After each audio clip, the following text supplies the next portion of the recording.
you all for your support. I really appreciate you guys. Today we will be discussing a very special topic and one that all of us can identify with. And we're going to eventually all journey through this. So please leave some comments below and like and subscribe. So death. Do all of us fear it? Can you become completely content with your life before reaching this? This is what the discussion today is going to be primarily based on. So why have so many of us tried to understand what comes after this? The dying process usually begins well before death actually occurs.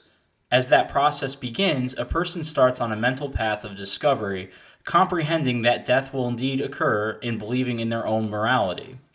The journey ultimately leads to the physical departure from the body. The 5 stages are denial, anger, bargaining, depression, and acceptance, which is part of the framework that someone will go through if they are learning they will not be continuing on this earth.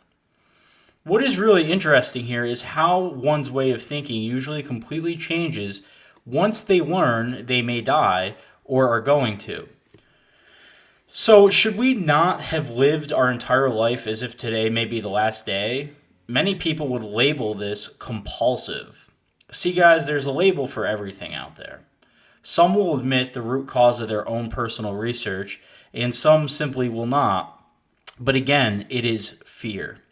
Really, the fear of the unknown can cause people to act completely differently. If a relationship someone is in starts falling apart, the person may try to salvage it because they do not know what would happen without that person. If your job is at risk and you have no idea how the bills will get paid without it, you may desperately try to save it.